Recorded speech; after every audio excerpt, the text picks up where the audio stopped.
क्या है कि आज हम लोग भारत की राज्य व्यवस्था एम लक्ष्मीकांत का पहला चैप्टर देखेंगे, जिसमें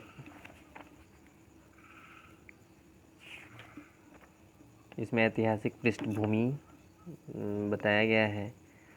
तो इसमें शुरुआत करते हैं कि भारत में ब्रिटिश शासन 1600 ईस्वी में ईस्ट इंडिया कंपनी के रूप में व्यापार करने आई और फिर महारानी एलिजाबेथ प्रथम के चार्टर द्वारा उन्हें भारत में व्यापार करने के विस्तृत अधिकार प्राप्त थे। कंपनी, जिसमें कार्य अभी तक सिर्फ व्यापारिक कार्यों तक ही सीमित था, ने 1765 में बंगाल, बिहार और उड़ीसा के दीवानी अर्थात राजस्व व दीवानी न्याय के अधिकार को प्राप्त कर लिए।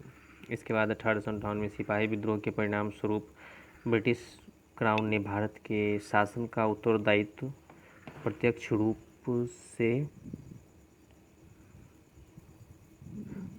से अपने ले लिया और जो कि 1947 तक कायम रहा।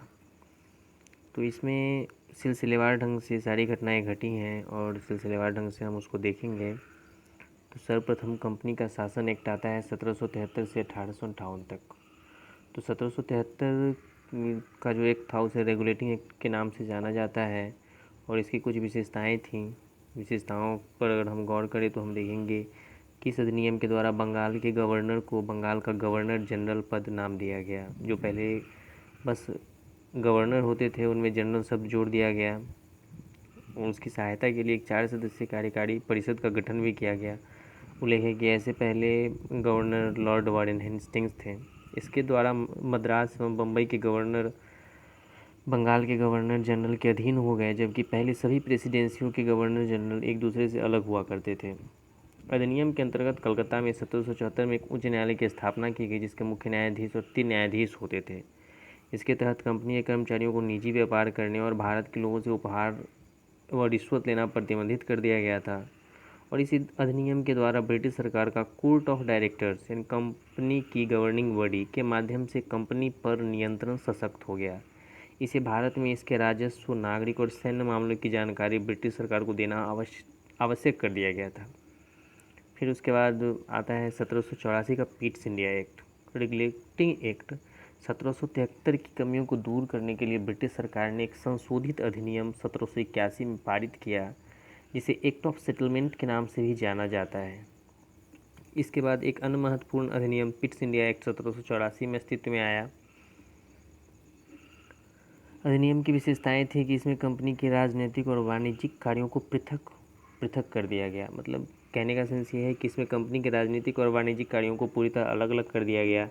इसके निदेशक मंडल को कंपनी के व्यवहारिक मामले के अधीक्षण की अनुमति तो दे दी गई, लेकिन राजनीतिक मामलों के प्रबंधन के लिए नियंत्रण बोर्ड या इसे आप बोर्ड ऑफ कंट्रोल के नाम भी कह सकते हैं, नाम से एक नए निकाय का गठन किया गया और इस प्रकार द्वैध शासन की व्यवस्था का शुभारंभ किया गया।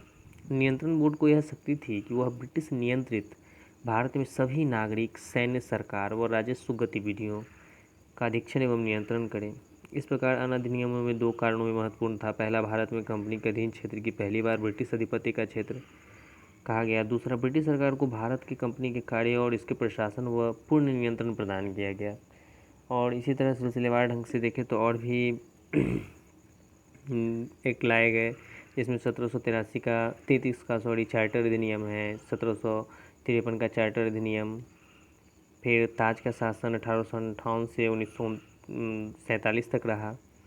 1858 का भारत शासन अधिनियम के भी नाम से जाना जाता है। भारत के शासन को अच्छा बनाने वाला अधिनियम के नाम से प्रसिद्ध हुआ और ईस्ट इंडिया कंपनी को समाप्त कर दिया गया।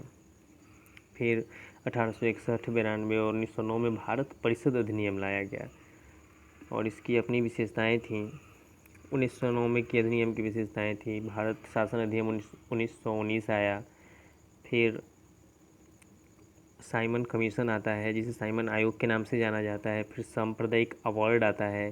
फिर भारत शासन अधिनियम 1935 और उसके बाद भारतीय स्वतंत्रता अधिनियम 1947।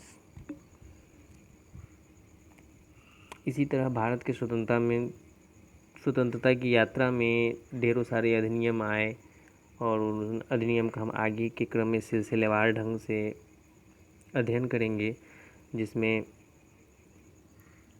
अंतरिम सरकार जो बनी थी 1946 में, उसमें जवाहरलाल नेहरू राष्ट्रमंडल संबंध तथा विदेश मामले देखते थे। सरदार वल्लभ भाई पटेल गृह सूचना एवं प्रसारण, डॉक्टर राजेंद्र प्रसाद खाद्य एवं कृषि, जगजीवन राम श्रम, सरदार बलदेव सिंह रक्षा। इसी तरह और 1947 में जो मंत्रिमंडल बना, स्वतंत्र भारत का पहला मंत्रिमंडल, उसमें जवाहरलाल नेहरू प्रधानमंत्री, राष्ट्रमंडल तथा विदेश मामले, वैज्ञानिक शोध, इन सबको उन्होंने अपने पास रखा। सरदार वल्लभ भाई पटेल को गृह सूचना एवं प्रसारण, राज्यों के मामले। तो जब अगर हमसे ये पूछा जाए कि सूचना एवं प्रसारण मंत्री सर्वप्रथम कौन थे, तो हम सरदार वल्लभ भाई पटेल को जानेंगे। खाद्य एवं कृषि के रूप में डॉक्टर राजेंद्र प्रसाद थे। शिक्षा में मौलाना अब्दुल कलाम को दिया गया जगह। डॉक्टर जॉन मथाई रेलवे एवं परिवहन थे। तो इसी तरह का मतलब शासन व्यवस्था स्थापित किया गया। फिर देखते हैं आगे के चैप्टर में, फिर इसको हम गहन और सिलसिलेवार ढंग से इसका अध्ययन करेंगे। अभी के लिए बस इतना ही।